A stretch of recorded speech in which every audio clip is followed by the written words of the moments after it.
Hello everyone, can you hear me? Yeah, good stuff.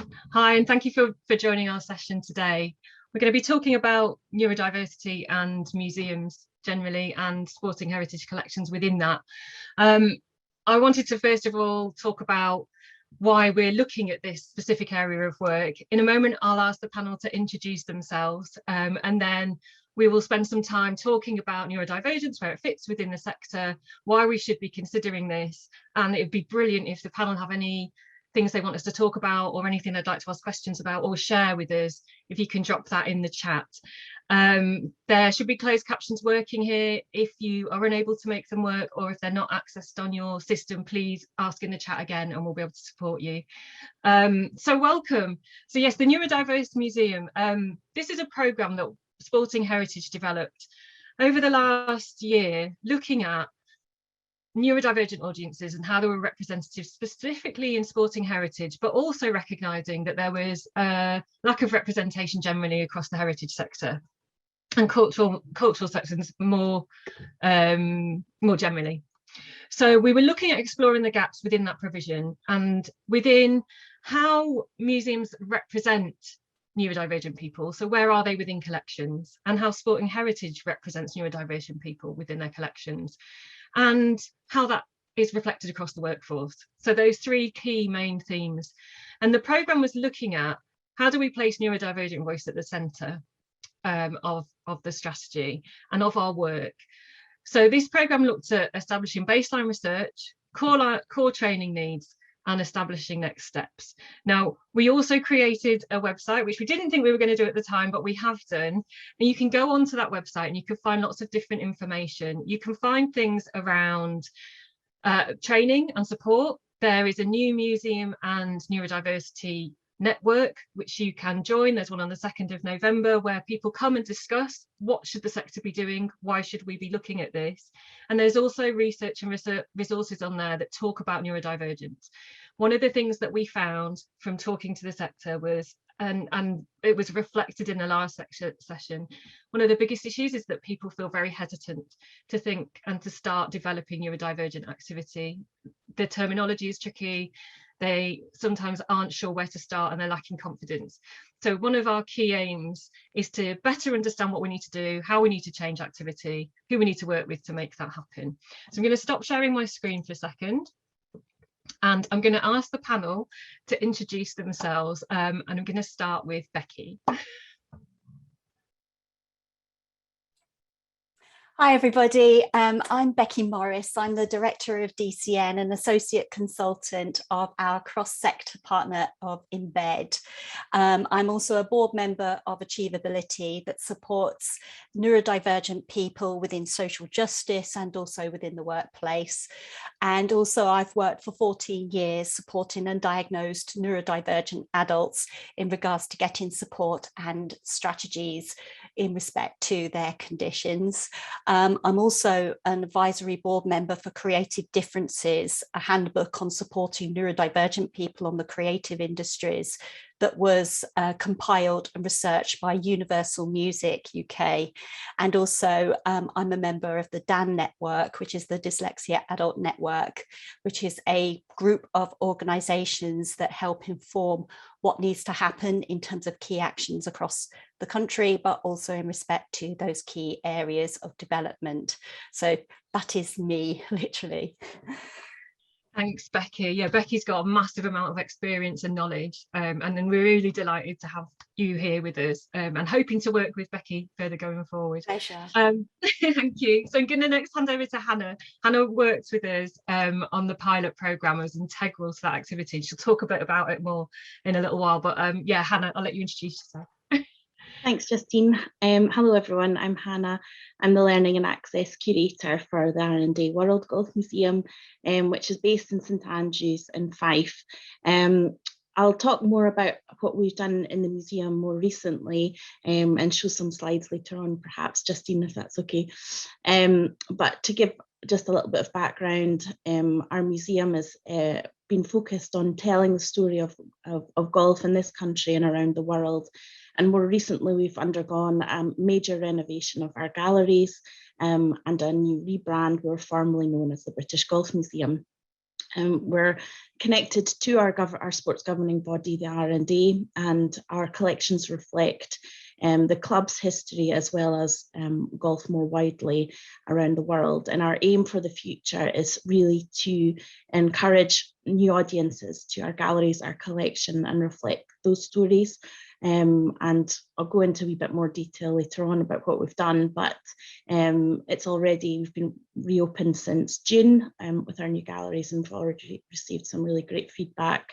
But my interest is really having not much sporting background, as Roz said this morning, coming late to sport, but finding a passion through working with golf history, speaking to enthusiasts who I affectionately call golf geeks, to improve my knowledge. And I feel that this programme and this project is a continuation of that, into speaking to people with real enthusiasm for our sport as well as other sports, and how that can really benefit our collections and our understandings. So that's all for now.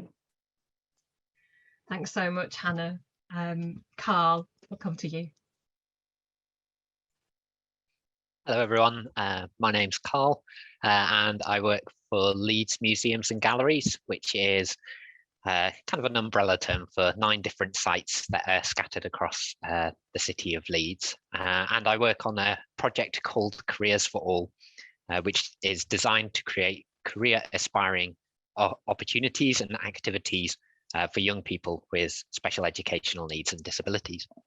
It's been something that I've been working on since January 2019. My background is actually from a teaching perspective, and I specialised in additional educational needs whilst I was there, and it kind of led me into this role. As perhaps an extra point that people might find interesting or useful to ask questions about, I myself have been diagnosed with dyslexia, and have gone through that process fairly recently as well. So I've had an adult diagnosis, so it's quite fresh in my mind as to the sorts of things that museums can do to help. And actually, Leeds Museums in general right now are looking forward for the next 5 years, and one of their objectives is diverse employment. And the reason for that is not just to diversify the workforce, but also to have different perspectives in our collections, and then also hopefully therefore get a diverse visitor range as well. Thanks so much, Carl.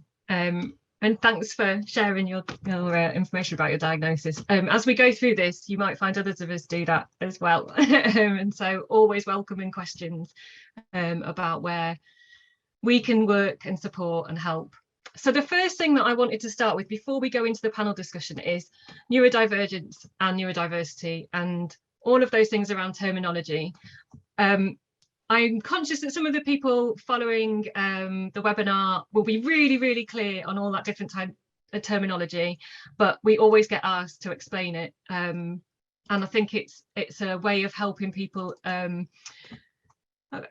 overcome some of those issues in terms of feeling unsure about where to start.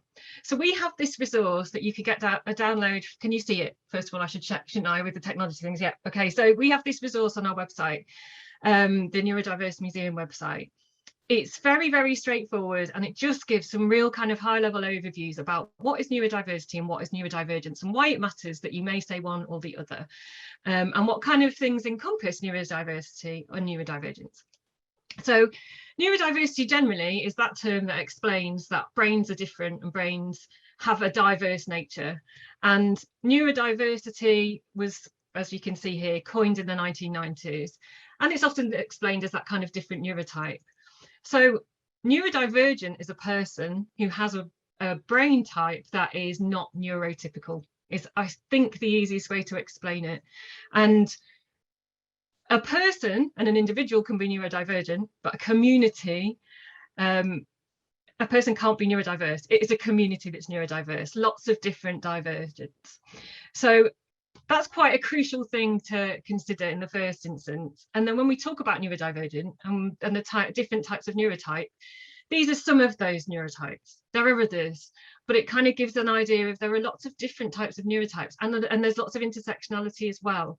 So, you know, you'll very, very frequently see that people have lots of different neurotypes, and the challenge and the need for the sector is to understand that and to start to recognise that and to talk to neurodivergent adults to find out what they need to do to change what they're doing.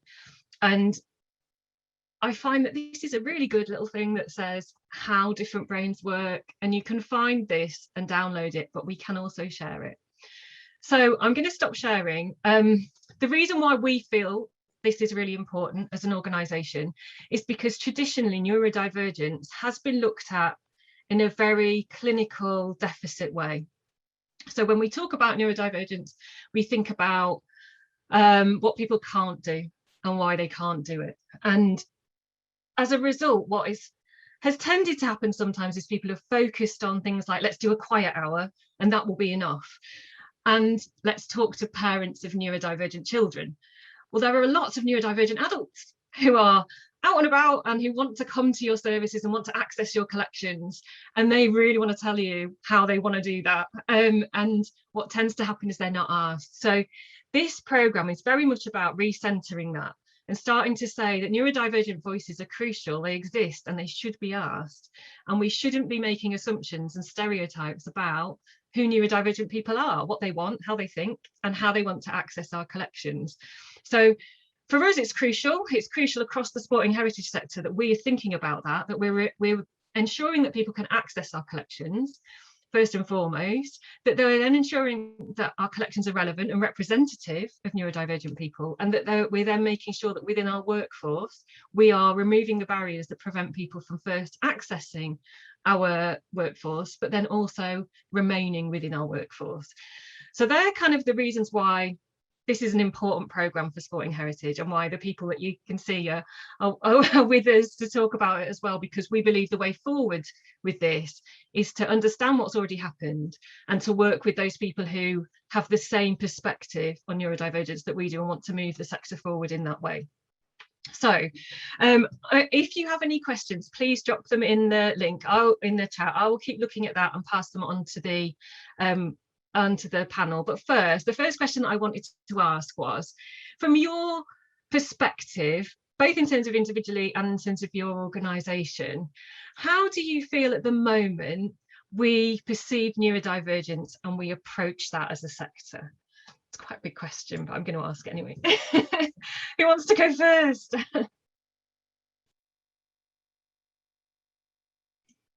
Go on, Carl. I think I would say that there is actually a bit of a movement at the moment, and more awareness now than there has ever been in the past, and more feeling of welcoming and wanting to be more inclusive. Certainly, I've been working in museums and heritage for about 10 years now, and the amount of training and sort of conversations around neurodiversity, I think, have definitely increased a lot, in particular in the last 5 years, I would say. And that's a lot, I would say, down to advocates like Neurodiverse Museum, like Becky, who's here today as well. There are a lot more people who are trying to be aware of it. But then there's also the kind of gap that there's awareness of it and doing something about it. So although the awareness is definitely going up, I think the doing something about it is the next step, and the next thing sort of to be concentrating and working on as well. I'll pass over to somebody else at this point. Pass the buck. Tom. No, totally agree. I mean, you know, some of the awareness campaigns for thinking specifically about autism, the campaign is about autism awareness, and there are a lot of us in the community saying, actually, it isn't about awareness. Everybody really knows that autism exists.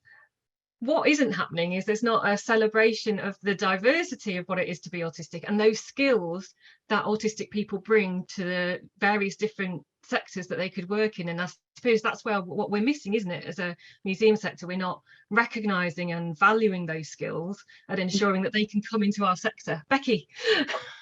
So one of the key things at the moment is that the pandemic has taught the entire world in respect to the importance of diversity and inclusion.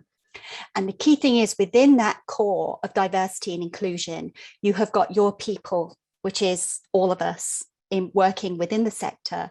You've got people who are coming up through the ranks who want to work in heritage, but also you've got the customers out there as well. And the key thing is, with having diversity and inclusion at your core, with those underlying infrastructures that are desperately needed within heritage, things like the DCN and Embed passport and the support that we do for EDI, it's about reflecting that there will be nuanced behaviour that stop those conversations from happening in regards to the representation of the workforce, the recruitment, inclusive recruitment and inclusive retention. And we knew from the Achievability WAC report that was done in 2018 that about 73% of line managers don't know what to do. And this is also in reflection to cross-profile neurodiversity. So for example, if somebody's like me, dyslexic, or somebody may be autistic, dyslexic, it's about ensuring that there are flexibility in terms of supporting people across the entire spectrum, but also how that reflects back in respect to your communities in terms of what that service delivery should be.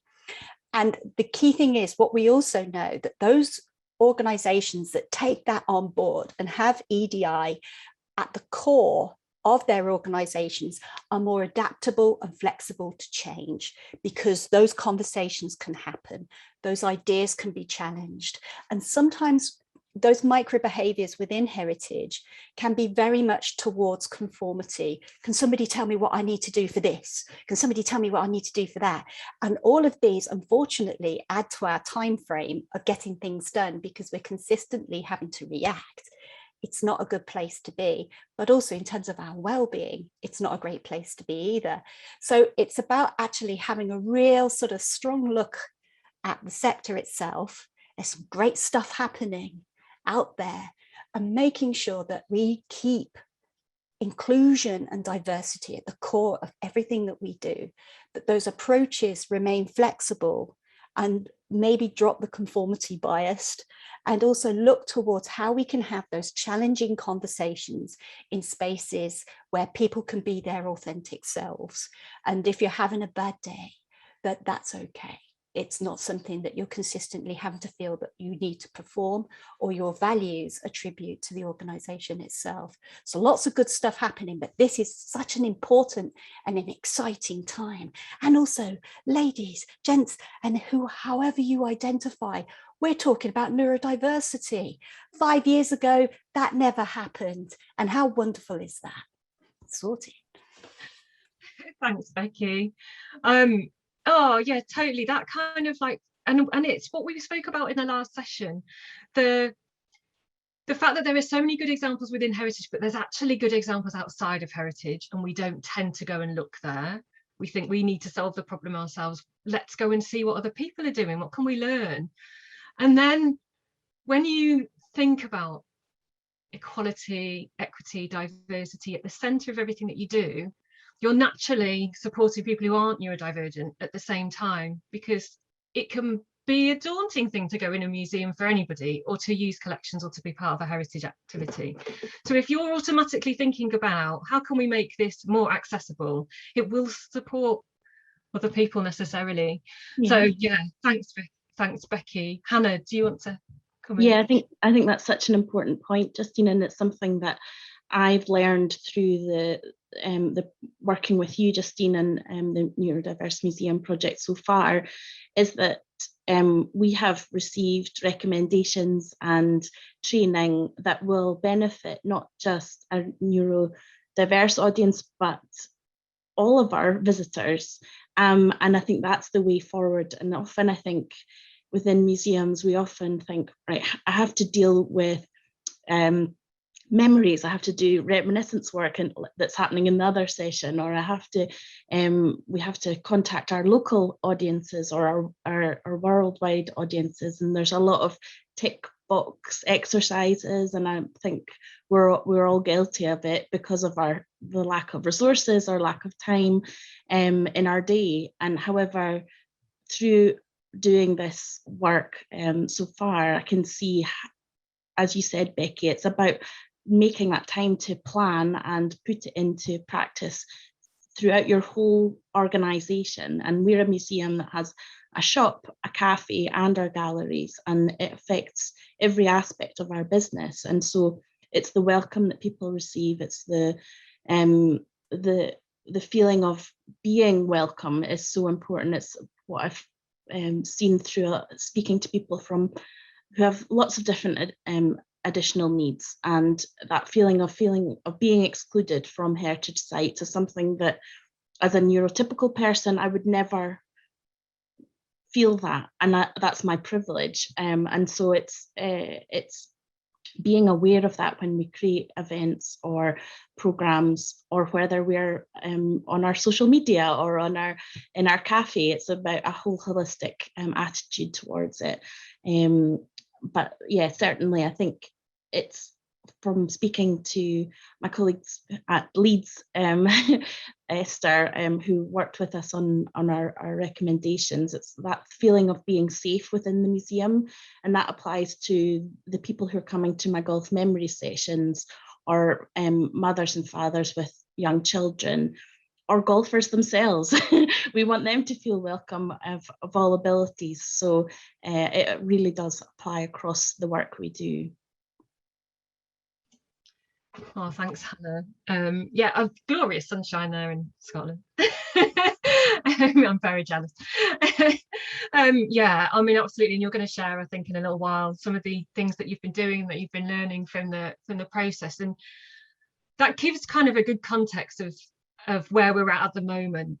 And I kind of wanted to ask the panel why you think it's important that we should be thinking about neurodivergent voice and neurodivergent people within your organisations, and anybody that's joining the webinar who might be thinking, I'm not quite sure where it fits, or I'm not quite sure why this is something we should be doing. I'd be really keen for the panel to discuss why you think that should be like such a crucial priority for them. So there's two key factors in regards to all of this. The first one being that within the creative industries, neurodivergent people are overly represented in comparison to other sectors. So if you're not working with neurodivergent people now, then you will be at some point. The second thing is that there are things that I can do that my friends cannot do because they are not neurodivergent. I'm a highly strategic thinker. And when my head is doing things like that, I would not swap that for the world. But I need to have that opportunity to say to somebody, actually, I think we need to do it a bit like this or a bit like that. So in terms of business benefit, literally heritage needs to be able to have those authentic voices, being able to challenge and to say, I don't think this is it. But at the same time, to be able to do that in a way that feels that we are not going to be in some way we're not going to have any issues in respect to doing that based on our neurodiversity profile. There is also another thing to add to all of this as well. When we did the WAC report in 2018, there was a real, and we've picked this up already within the discussion, that there's an opportunity here that actually neurodiversity strategies support everybody. It promotes things like wellness, well-being. It's about being able to plan your work, being able to reflect things so you've got time to do them effectively. And sometimes within our time and capacity arguments that are consistent throughout the sector, I get that. But in order to create time, we have to make time to create those plans and those strategies. And that's those key things where you'll have all of those diverse ideas and diversity represented around the table. If in some ways that's being prevented, ultimately the organization and the sector loses out. So it's about creating that opportunity and making sure that the right people are around the table, but also in respect to how that reflects back within the organization to support everybody in their sharing of ideas, but also that to ensure that they can be there. I will always talk about being our authentic selves, but that's vital in heritage, because we've got to learn how to talk to each other as well as to our audiences as well. Thanks, Becky. Yeah, totally agree. Carl, Hannah, anything else to add? Yeah, I think it is that important point that your workforce will have neurodiverse people working for you. They may not have disclosed it to you, or if not, you will very likely have neurodiverse people working with you in the near future. And it is about having that perspective and those strengths and playing to those strengths as well. And if you, particularly if you are a museum and heritage setting that don't welcome neurodiverse people into your staff, then welcoming visitors who are neurodivergent is going to be pretty difficult, because you're not getting that particular perspective. And I think the feeling of welcoming is also really, really important. Part of the reason why my diagnosis has been so recent is because I saw it as a bad thing. I knew at university I was dyslexic, but I did not get the test because I didn't want people to know. And I think having the knowledge now that I do of, and actually it's a similar thing to Becky, I know that actually I've got quite a strategic brain, and I can be quite creative, and I like taking information in through talking to people. And yes, it's a different way of reading bucket loads of emails, but actually it has it has its own strengths and purpose, and being able to harness that in the workplace has proven to be, you know, a positive. We've had a work experience pupil with autism who has done autism information sessions with me for the rest of the staff, and it's been really interesting to change a session that already existed into having somebody who said, I'm autistic, I'll do this with you, and they're able to reflect on their own lived experience, and that is really, you know, invaluable to have that person there. Another interesting aspect to that was that they are quite young, so they are 18, and I found it really interesting to see the avenues that they use and look at and what they did to learn about their own autism, because it's not necessarily what you'd expect, say as a 30-plus-year-old who has been learning about neurodiversity in the sector. So there are the advantages of, you know, having people in your staff to just understand better, and to be able to make your collections and your displays, your websites, that bit more accessible. You've got the voice there behind you. Thanks so much, Carl. Becky, do you want to come back? There's just a couple of things actually that I thought I really must say, because it's important. First of all, there's also legislation that we need to adhere to, which is things like the WCAG 3.0 AA for all government funded organisations, that's local authority and central government funded. You should be putting in action plans to adhere to that standard. Now, the key thing is to that as well, that is your shop window. And within your shop window, you are going to have people who cannot afford to be diagnosed, because often particularly within dyslexia, you are looking at a financial barrier to access diagnosis. Now, I use the word diagnosis, but some people may feel that that's not the right word for them. But the key thing is that it opens doors. So one of the things I did was I supported adults who couldn't afford diagnosis, because I've got the figures here, it is £600 plus VAT for an ed site. For a specialist teacher, you're looking at 485 plus VAT. There's also another addition to this as well. Within the situation of COVID, we've also got waiting lists as well of people that need to get support within education. Now, as Dan O'Brien's researched in the Culture is Bad for You, and also the recent social mobility report, what we know is how the creative industries respond during a time of recession. And often that means that gaps go from being like this and they widen. Now, the key thing is that will include how people can access support and diagnosis within neurodiversity. And remember what I already said about the creative industries, that we've got a natural leaning towards the creative industries. So asking people to volunteer, also in respect to what qualifications we have in order to get a job in heritage, and that can be anything from front of house to leadership, that in itself needs to be looked at, because that talent, we're losing that talent. And also being able to create a situation where our recruitment methods are less financially based on financial privilege. There's a lot of really great discussions and positive actions that we can do, but we're just sort of putting it crudely, we've just got to get on with it, because it's been 24 years in this sector, and literally it's the case of we need to move the conversation towards positive action and sort of also look to leadership in terms of their commitment towards supporting all organisations on this journey.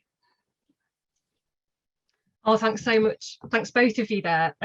Oh, you touched on so many things, and legislation, Becky, absolutely. Because one thing we found when we started the Museums and Neurodiversity Network was that people were in their organisations wanting to make a change, but the people who could make the decisions didn't want to. And we were saying, well, legislation is your key, because actually neurodivergence is a protected characteristic. So if your organisation is not considering where neurodivergence fits, then that's discriminative and against the legislation, in the same way as if they weren't thinking about, shall we put a ramp?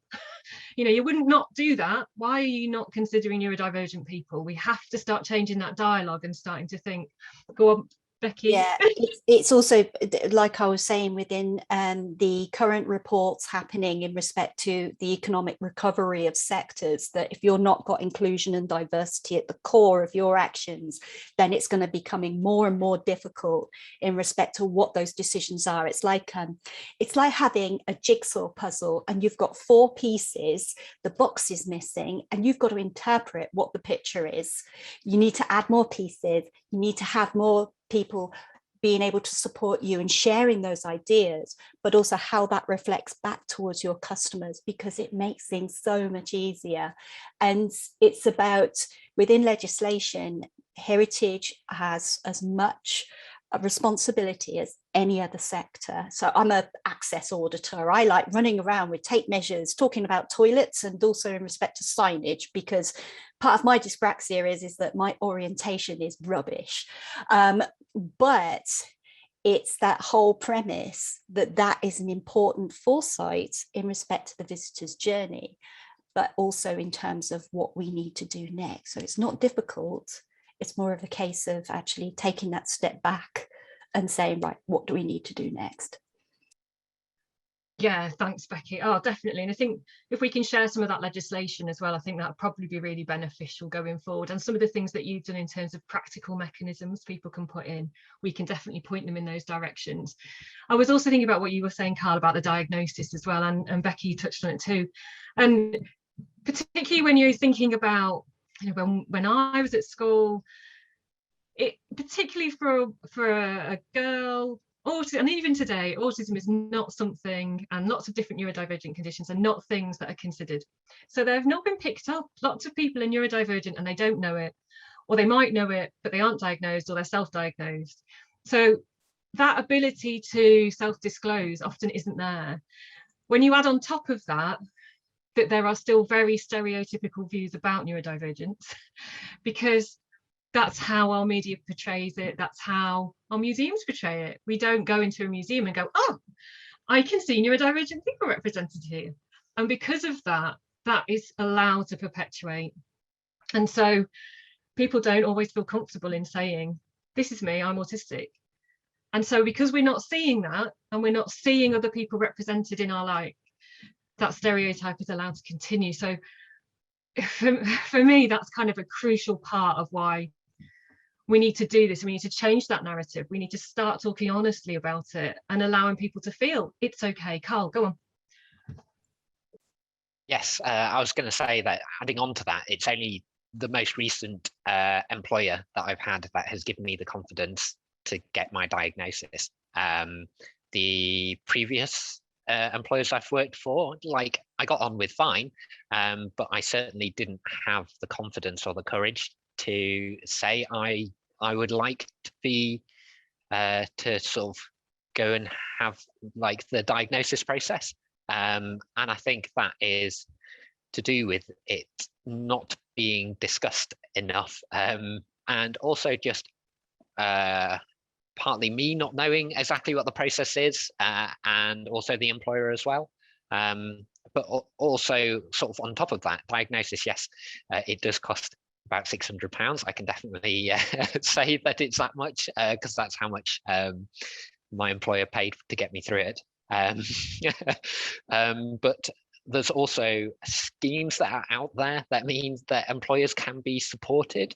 So there's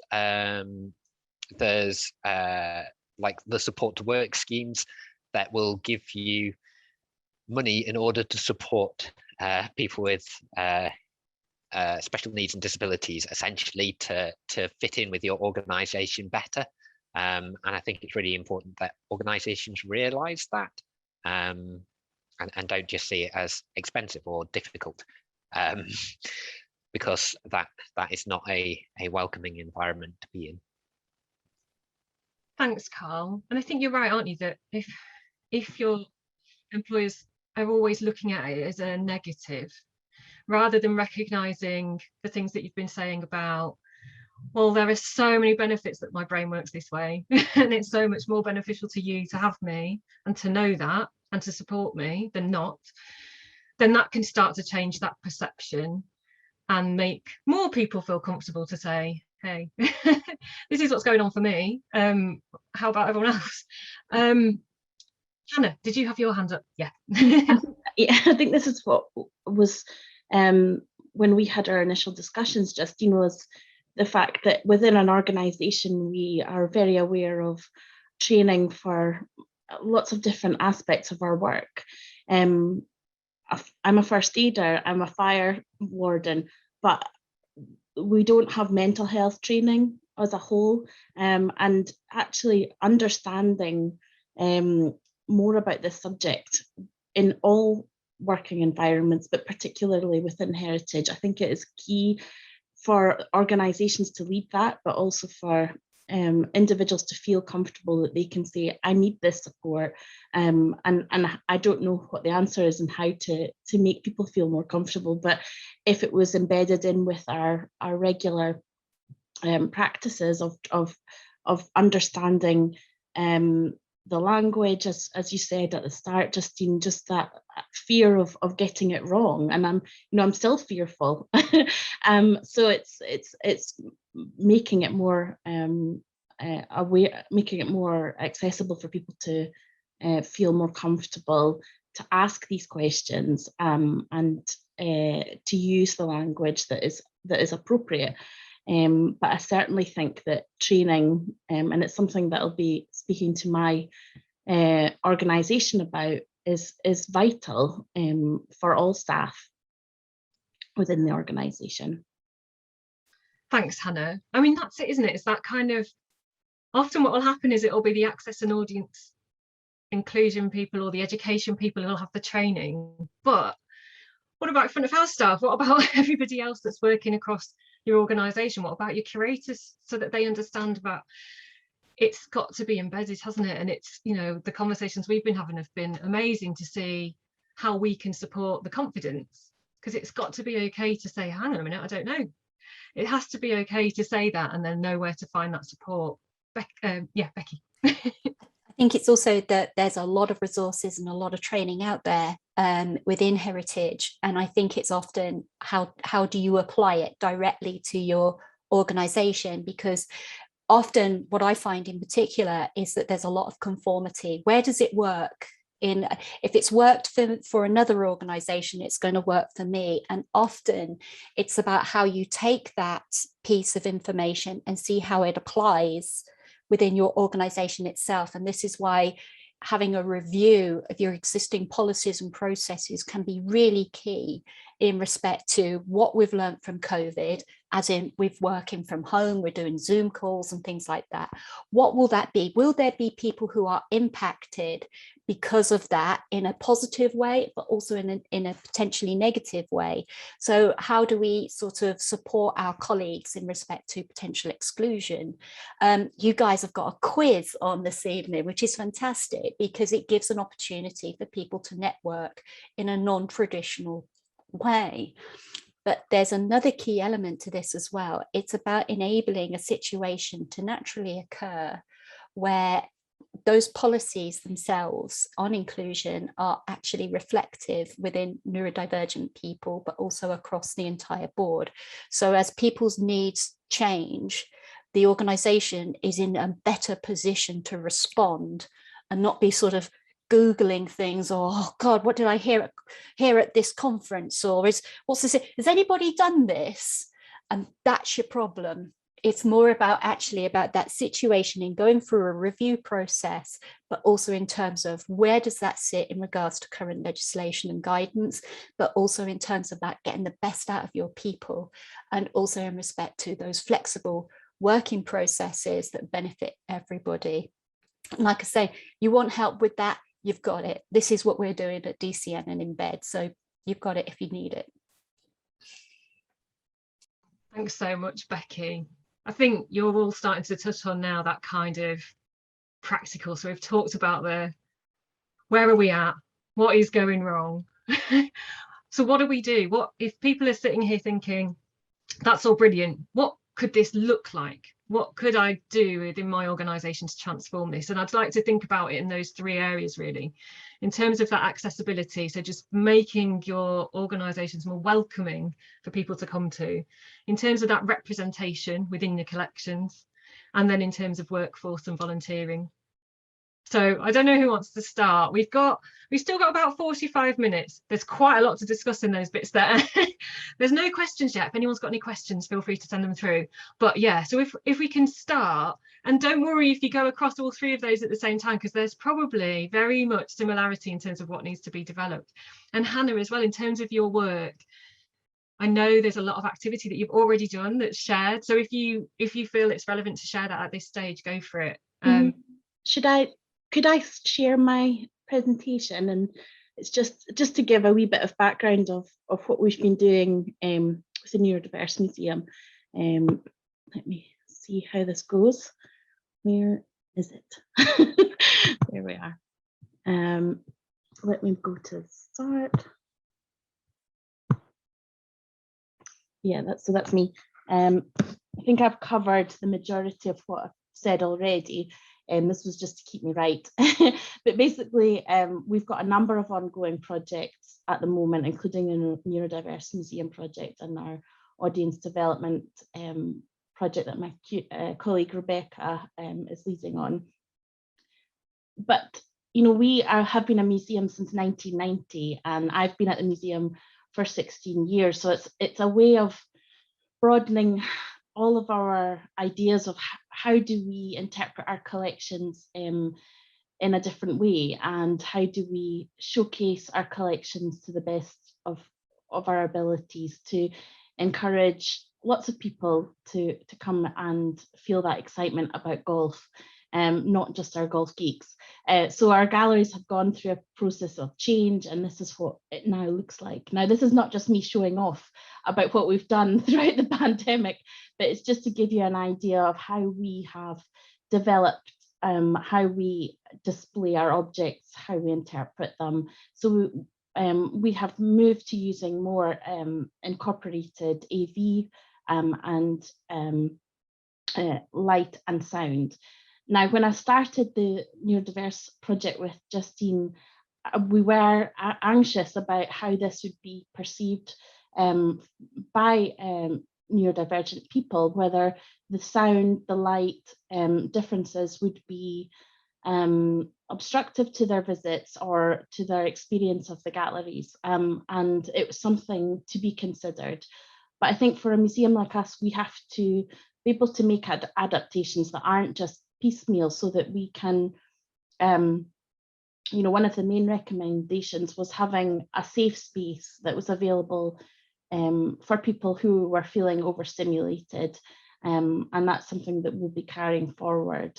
And in terms of representation within the galleries and our collections, again, my colleague Rebecca, who I think is on the call, curated this display as part of the work that our governing body, the R&D, is doing. And we focus on a variety of stories. And when we spoke to the students, Sammy and from Swarthmore College, who is working with Leeds City Museum, they were really delighted that we did feature stories of golf and autism. So Ernie Els, whose son has an autism diagnosis, and he has a charity there. Joshua, who is a pro golfer, 23, young golfer on the tour, who has ADHD and has done quite a lot to talk about his diagnosis within terms of sport and within golf. We also have increased our stories about inclusion for people who are LGBTQ+, as well as working directly with golfing societies who are the Girls in Golf Golfing Society, who working with us on other projects.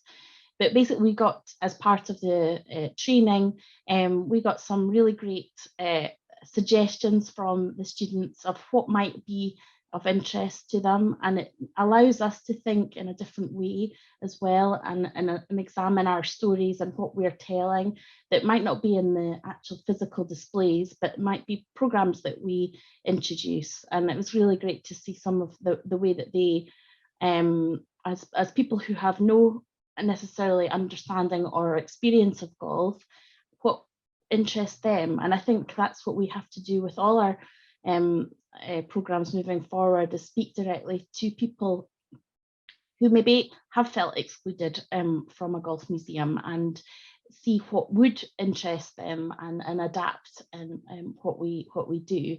But these were the main recommendations, and I think myself and my colleagues were anxious, as I said, to see what people would tell us to do or give us recommendations for. But we were really relieved that they were achievable, not scary capital projects, but very easy to implement recommendations. Having that supportive staff is something that we certainly will be looking forward to introduce training, regular training for all staff, and highlighting staff and giving staff members the opportunity to take forward this project. We'll be working with Jess, hopefully, on a sensory map and areas of our galleries to highlight the areas of noise and light levels, just to prepare people. And again, that is useful for lots of visitors, people who, after the pandemic, do feel anxious about visiting a space with lots of people. So it really does help lots of audiences. Our lighting is adjustable in that we can raise the light levels, and in some areas of the galleries we can dim them as well, which is good. And then again, looking at layered information. So how can we put out more information about specific objects and themes, and that feeds into our plans for our ongoing sharing of our collections, which was great. But this is our learning room, and it's an area that we will hopefully continue to adapt, but will be a safe space for visitors. And we have some ideas moving forward. I'll stop speaking in just a wee minute and let others join in, but some ideas that we're having at the moment is obviously working on a sensory map and visitor journey throughout the galleries and throughout the building, ways at which we can at the moment share further information about objects. We're not at the stage that we can have our collections all online, so what creative ways can we find at sharing details about particular topics, and just making sure that we are available as curators, as other members of staff, to talk to people if they want to actually come and ask us questions.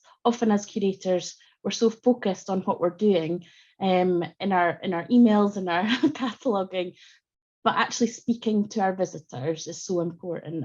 And I do that, and my colleagues do that, but actually explicitly saying, if you would like to come and ask us, if you would like to volunteer with us. Again, we're hoping to increase our voluntary programme going forward. And also seek out further stories of neurodiversity in golf, and share those throughout the organisation. I'm talking about the R&D as well as the museum.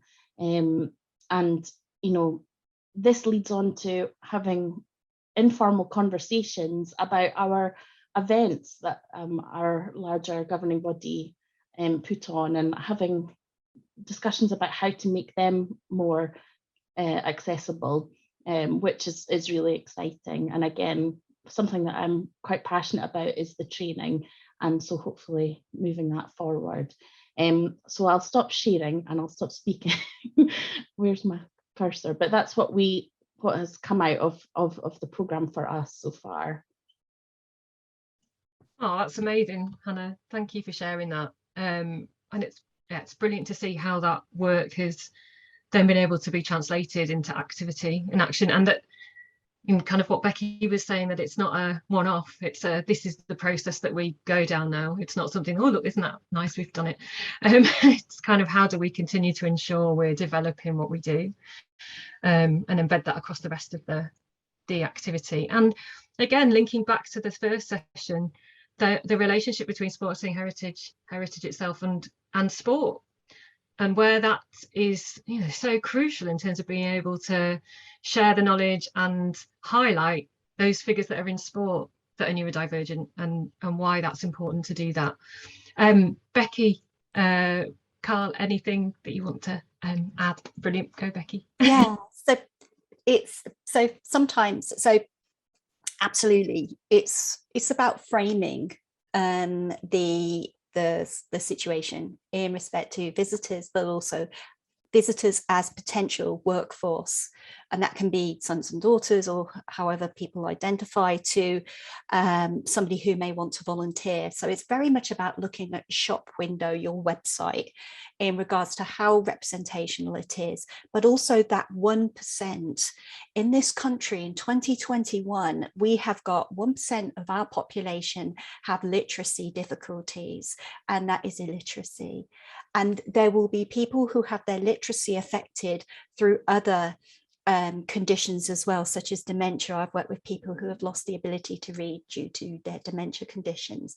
So it's about how we can frame that information in a way that doesn't cause fatigue, but also in regards to reflecting back those particular audiences.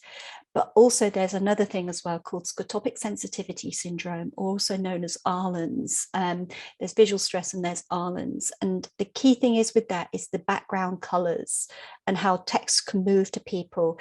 People who get migraines and also epilepsy have similar situations. So it's about how you sort of frame the information itself in regards to what your potential offer is, but also for people who may not identify as neurodivergent or disabled, there is a chance that they will not tell you either, because I've worked with people who are absolutely mortified that they are illiterate. and we'll say things in a sort of coded way. So it's about also exploring. I mean, this is a fantastic opportunity because you've got situations in respect to affordable technology. You've got smartphones that can support that innovation and that design towards inclusive museum design. Another thing as well is about the position of the organization. One of the things that excited me so much about Universal Music was they literally stood up, literally there on the day of the launch, and said, we want neurodivergent people to work with us and for us. So we are going to change to support you. And you could hear literally, this is amazing, get goosebumps even now, like that. Imagine if one person in leadership just said that and what that would mean. That would be so exciting. We need neurodivergent people within heritage, no matter what it is. We need a reflective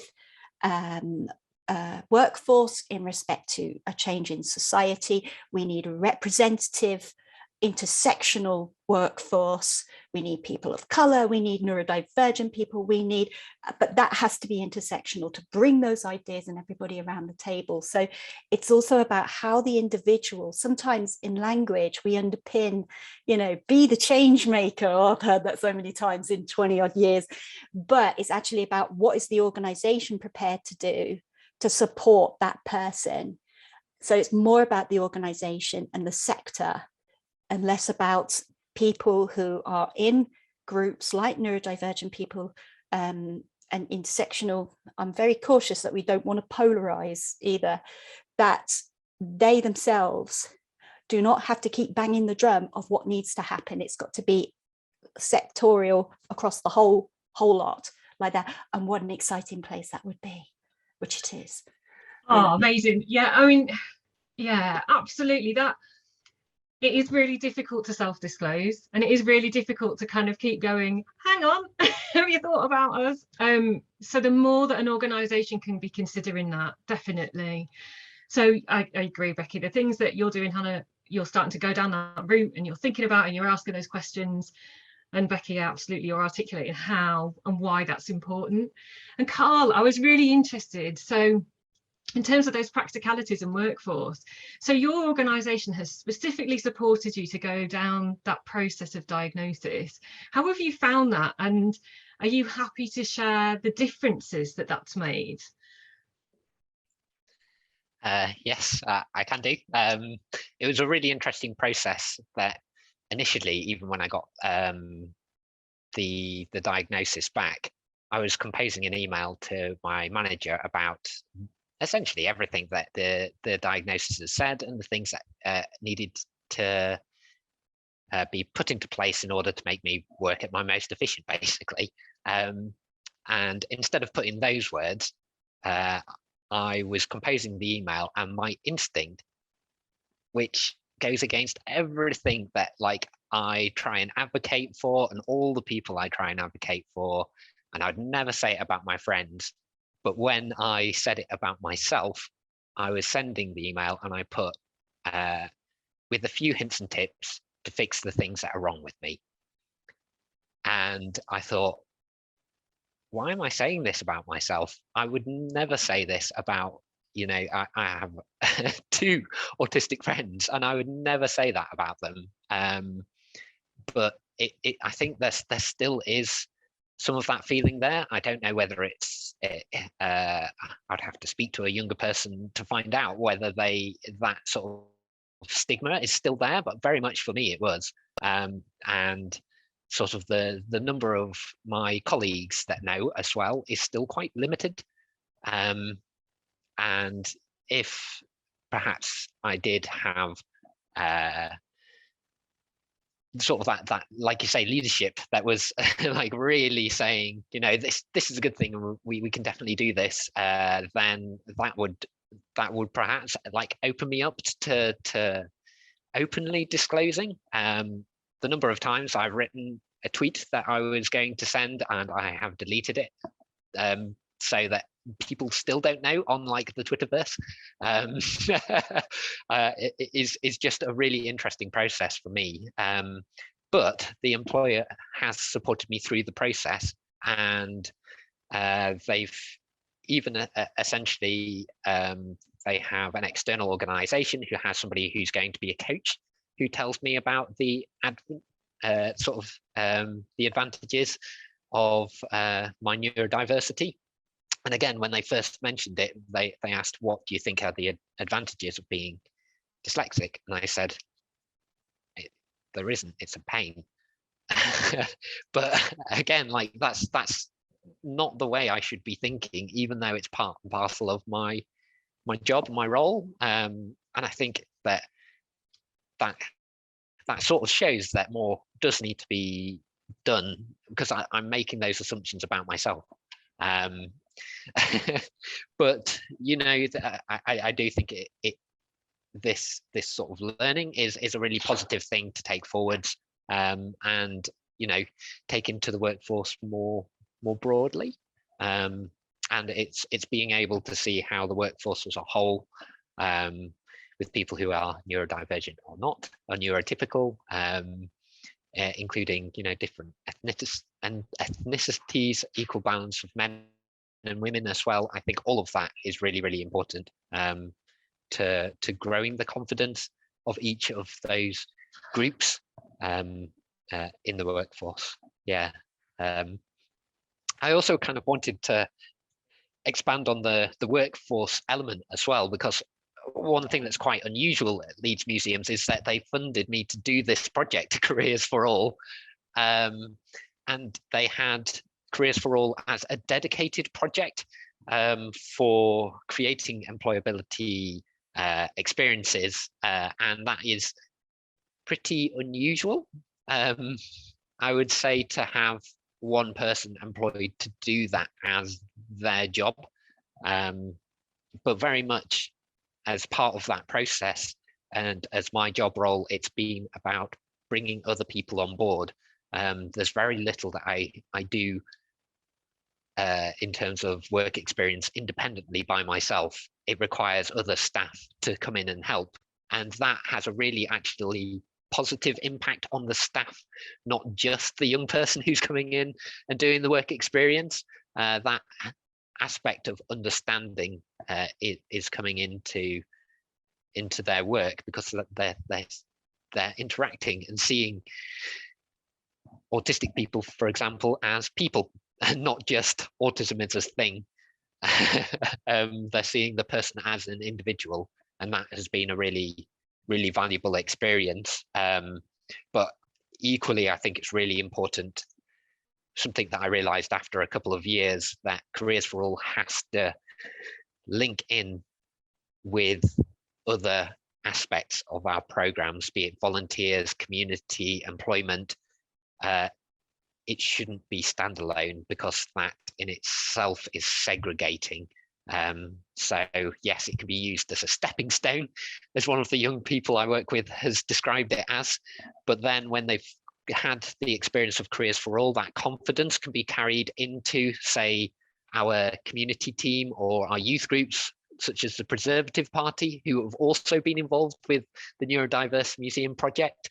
And that just means that everybody is getting such a rich experience of learning from each other. And I think that is an exciting thing that is happening here, an exciting thing that can definitely happen, and I've seen happen in other museum and heritage settings as well.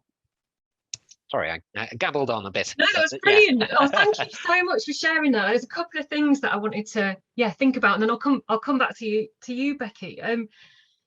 The thing about the you know, when you were talking about how difficult it is to disclose, and I think it is still difficult for the younger generation, from what I gather. I didn't know that I was autistic until I try not to talk too much about the specifics, but until I saw my children. And I think that happens to a lot of people. You suddenly realise, hang on a minute, this is happening for them, but this has happened for me. And then that process starts to starts to happen. And it's a really beneficial thing in many ways, because then you go, oh, so that's why this is difficult, although that's why I'm really good at that. But you need the understanding of your own brain to be able to put those things into place. But because there has been quite a lot of stereotypical perceptions about neurodivergence, that's quite difficult when you first start coming to it. And I guess quite a lot of our workforce who maybe are newly diagnosed or self-diagnosed or understanding that might be something, there's still that reticent.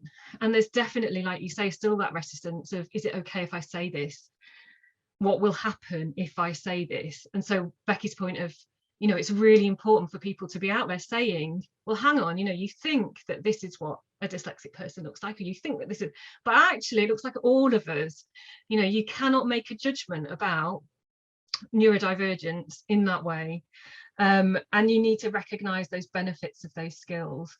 So I kind of wanted to, yeah, sort of pick up on that and say it is still a very difficult thing. So it's quite a delicate thing for people to be dealing with. And then the work that you've been doing and the work that Leeds Museums and Galleries have been doing has been fundamental in supporting our ability to work with young people who are neurodivergent, to be able to inform the programme and the work that Hannah's been doing. And that is definitely something we've learned from. And Vicky, I know you just said about the Kickstart programme. So we have Kickstart roles, and we specifically put those in place as a part of the Neurodiverse Museum programme and the next steps, and part of our work generally in terms of sporting heritage and changing the way people come into the sector. One of the things we found with that was, no matter how many barriers we removed to Kickstarters coming in, the DWP put them back in. So every time we would remove these roles and go, you know what, we want neurodivergent people to work with us, we need their skills, there's no doubt about it, that's so beneficial to us. But because the process goes through the DWP, they would then put all these things back in about having interviews and about it being through Zoom or in person, all the things that we knew were a barrier to the people who we wanted to come and work with us. So it's interesting in those kind of partnerships, and we're working with them to help them understand why that's probably not a good idea. But I just wanted to pick up as well on Vicky's comment. So Vicky, Hope Walker has made a comment. She's from the National Paralympic Heritage Trust. Brilliant activity going on there, and they're doing some really good work around neurodivergent people and making their collections more accessible. So I'd really recommend having a chat with Vicky as well and going and seeing what they're doing there. Becky. Yeah, there was just a couple of elements that I just wanted to pick up on. I'm being really careful with what I say because I recognise that this could be triggering, but I hear you and I see you in respect to those triggers. Fabulous people on the call. We're in a very competitive sector where it's often who can deliver a work fastest, who can read stuff quickly at a drop of a hat. Organisation, collections comes first, saying as it is. The key thing is with that is that there will be people who work with us. I am one of these people who have had trauma within heritage, primarily because of bullying and toxicity within the work environment. The key thing is it's about ensuring that our line managers have enough experience and time and also support mechanisms to be able to support people that are actually coming through those experiences and working on them to support, to be able to be themselves like that and be the best that they can be. So I'll just leave that part there. There is also that there will be people who may not necessarily know they're neurodivergent, but will have key behaviours in respect to that where you think, hang on a minute. So it's about ensuring that there is a collective response and support in regards to that. I know that that's happening in some organisations, but it would be good to have that on a holistic front, particularly what I was saying in terms of attracting the creative industries. You know, we naturally go towards those key sectors. But the other key thing about all of this is, and this is, why not?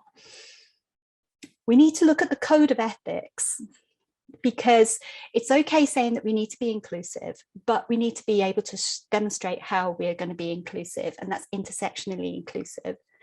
if you sell a painting or a statue, you will get absolutely, how dare you. But the idea that within well-being and also within difference as well, you know, there's a wonderful stand-up comedian who did Nanette, Hannah Gadsby, fabulous, who's neurodivergent. And she says, difference is a teacher. You fear difference, you learn nothing. Fabulous quote. And the key thing is with that is about not making this a scary process, but about actually just literally saying, right, the action starts now. Who's doing what, you fabulous people, but also in terms of like with Hannah's work and Carl's work and myself and Justine and everybody, but also making it more tighter that it needs to happen in terms of creating an inclusive, intersectionally inclusive and sustainable sector. So like I say, we've got mechanisms.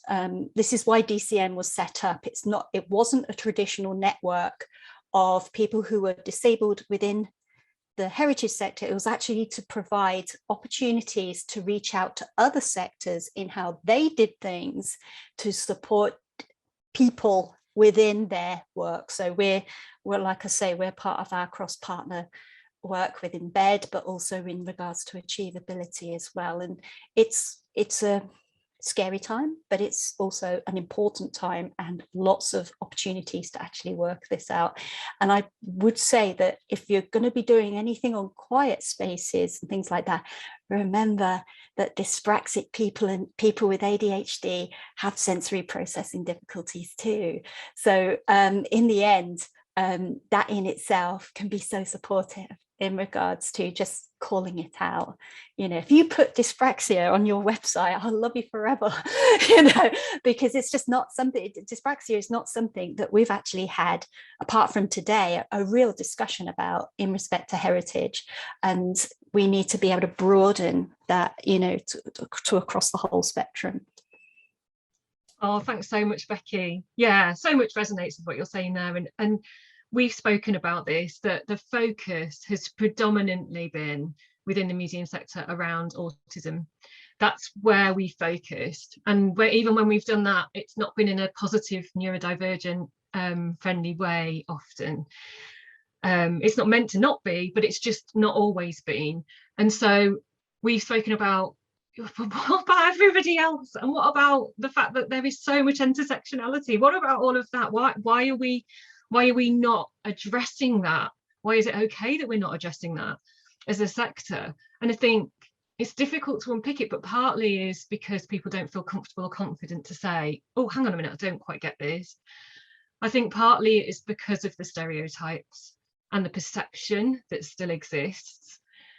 And then I think it is that those other things that you say about the fast nature of our sector, and that it's almost not, we kind of, everything is about collections. And I come from an audience development and education background as well, and they're always the first things to go in terms of that wider activity. But we're, you know, our collections are central, but we're nothing without our audience. And it's just trying to ensure that our audience is central to what we're thinking about. For me anyway. I'm conscious of time, and has anyone got any other comments, either who they want to put anything in the chat or wants to add at this moment in time from the panel about where we are at the moment, the accessibility, the representation, or the workforce that anyone who's joining us at the moment could consider or think about in terms of their next steps? If I could very quickly add something about the PAS, wonderful document that's come about, which is by British Standards. I'm really excited about this. It's the PAS 6463, and it's neurodiversity for the design for the mind. And it's awesome because it reflects neurodiversity. It also reflects neurodegenerative conditions such as dementia, Parkinson's, but it looks at things like lighting, patterns, signage, nature, you know, things like that. And it's a very, very important document. As an auditor, I will use various parts of legislation, But this is a great one because it reflects back on how spaces can be interpreted by people, but also in terms of what you can do to support that. It's out for public consultation. I'm not going to put the link in the chat. What I'm going to do, I've asked Joe to send it round after the conference, because you need to register for your documents, and you can download it that way. So it's a really important document. I was on the advisory group for that, which was awesome. But the best thing of all, it's about those little situations where you go, somebody might have a bit of trouble with that, so maybe we need to change it or add something like a cake. We're all into our cake and coffee in Heritage, but the idea that you have your offer, but you build up on potential alternatives. So it can give you some support with that. It is something though that you need to have a sort of time to go through it.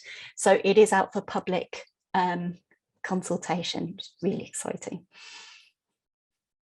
Thanks so much, Becky. Yeah, we'll make sure that that gets shared around. Thank you. Carl, Hannah, anything you'd like to add? I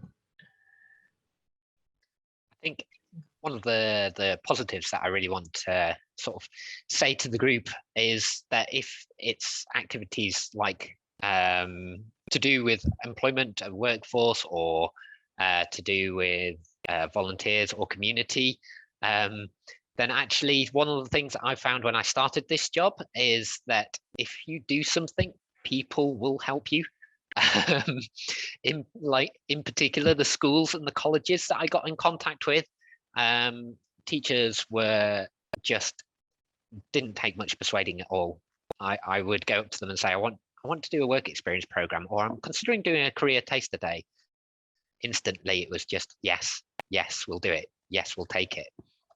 So it's kind of one of those build it and they will come sort of moments that I had, and the support that you can get from not just the teachers and tutors, but also the pupils and students who come in as well, I've found has been massive, and you'll learn so much so quickly, just by essentially saying, we want to do something, do you want to be involved? And that as a general starting point is a really positive thing to do, a really positive way to go forwards. And the schools and colleges that I've worked with, they really want experiences like this. The project was created because my colleagues had gone round to the schools and the teachers said, we want career experiences. That's the thing that is really important to us. Life skills as well, and being prepared to be out in the big, wide, scary world. And you know, that drive from the education sector definitely is something that will be an advantage, really, in terms of if you want to set up things like this. And very quickly you'll find that as well, work experiences that I've had have blown other work experiences out of the water, like university students who are neurotypical. And I've had my colleagues say, that work experience you gave me, they were so much better because they really wanted to do the work. They really wanted to learn. And you know, it's just a wonderful experience that I could not advocate for more. Thanks, Carl. Oh, that's brilliant. Becky. Yeah, very quickly, I think that's a great idea. I think it also, though, depends on each organisation, because there will be some organisations that are very much about leaving things to the last minute and very much about what can we give somebody to do that will support them. I've worked with people who are autistic and other on the spectrum within Heritage, and often it's about reflecting the knowledge within the team of supporting people, but also calling out what needs to happen in order for that person to have a fulfilling experience. And this is what I was talking about in terms of things like conformity bias, but also those key micro behaviors that don't benefit anybody, to be honest. So it's about enabling that fulfillment to happen, a really fulfilling experience. But the most key question is, how can we keep neurodivergent people within the sector so they don't get called away because of better experiences in other places? Because other sectors are really catching on to this. You've got various commitments happening, key pieces of work are being developed, and it's really important that heritage sees this holistically for everybody working within it, so then it doesn't become further behind in respect to that development. It's about what we can do as well in respect of reflecting back of what's happening within social mobility as well, in regards to volunteer experiences, but also in terms of our financial barriers, getting in and retaining within the sector itself. So a lot of conversations and action that we need to do. So I just wanted to add something there. Thanks, Becky. Really important. And what you're saying there about, that potential loss to the sector of neurodivergent people, if the experience is bad, of course they're gonna go somewhere else. Friends of mine works in the computer industry and tech industry. I'm not very good at and she says what they're starting to look at now is our society has tended to be, let's look at what people aren't very good at and focus on that. But what they're doing is looking at, well, what is everyone good at? Let them do that, and then we'll have the right kind of skills across the board, because what they're not good at, someone else will be good at. And by looking at it that way, the focus for neurodivergent people is, right, you crack on with the things that you're good at. Someone over here will do the bits that you're not good at. And as a result, it's making everyone much happier and content within their roles, because there's not this focus on, well, let's think about all the things that you're not very good at, and let's work on those the whole time you're here. Why would we do that? And it made so much sense to me of, yeah, of course. And I'm like you guys, my brain's strategic in the way it thinks as well. But then, processing wise, if I come into a meeting and you talk to me about things, I might take a couple of days before I come back to you. So there are lots of different ways that our brains work, and sometimes we don't always know, and we don't always, like you're saying, Becky, we don't always know what it is we're asking for. So the more things that can be put in place in advance, the more people it's going to help, just naturally. Go on. Yeah, there was a fantastic project called Rebuilding Heritage that was done and funded by the National Lottery Fund for Heritage, where we talked about sort of inclusive tools within the workplace, and that's all available online, because sometimes it's a bit like wading through, you think, oh God, where do I start? And also it's about engaging on the stuff that you're doing right as well, because a lot of the time it's, I don't want to get anything wrong, and it's like, well, actually let's look at the stuff that you're doing right, and also that you're having this conversation as well, which is so important. It's for me about how we can within that, this is not difficult stuff to do. The biggest step is actually the first one. And it's about actually keeping that drum beating going like that. And also in terms of the position of leadership, because in the end, the leadership will ultimately have to answer in terms of that transparency of process, the journey, so to speak. So often it's about, though you've got 1,000,001 things to do on your to-do list, it's about actually saying we need to take an afternoon or a day to just sit and think about this, what's happening in other places, what are these guys up to, but also about how does this all fit within our organization itself to create more opportunities, but also reflect a change in society, particularly now. Oh, yeah, absolutely. Yeah. And the Rebuilding Heritage link has just been dropped into the chat. If anyone wants to go and have a look. Yeah, definitely recommend that. Hannah, Carl, any last final comments? Carl. Sorry, I was just going to pick up on what you were saying about jobs and sort of being able to pick up on the things that you are good at and the things that you excel at. There is a school and a charity near me called the Lighthouse Futures Trust, and they do some amazing internships and work experience opportunities for the people that they work with. And they do something called job carving, which is essentially just that, just what you've described, where they take sort of bits and pieces of people's jobs that are job role, which is in a particular organization, and they say, this is what this work experience person can do, or this is what this intern can really excel at. And then those pieces become their new job role. And it's been so successful through the schemes that they've done that actually some organizations have created a new job post after that neurodivergent work experience has finished, so that they can essentially take the job and continue doing it. So job carving is a really, really useful tool, really, to make places more inclusive. Oh, thanks so much, Carl. Hannah. Yeah, I just wanted to sort of finish by saying thank you so much. I think the biggest thing that I've taken is listening and not being afraid to ask questions. And even today, you know, it's been wonderful for me to listen to Becky and Carl and yourself, Justine. And I think for anybody on the call who is feeling overwhelmed and wanting to do something, it is just about speaking to people and asking hard questions, but also just being open to listen to you know, opinions and recommendations. And that's the biggest thing that I've, you know, taken from this, and being open to have those conversations. But I love that job carving. I think as a team, that's what ideally what we should be, is that we all have our various strengths, and you know, feeding into that is excellent. It's a great way of working. So I'm going to look into that. Thanks, Carl. Brilliant stuff. Right, I'm really conscious that we're at the end of this session. Thank you, everybody, for participating.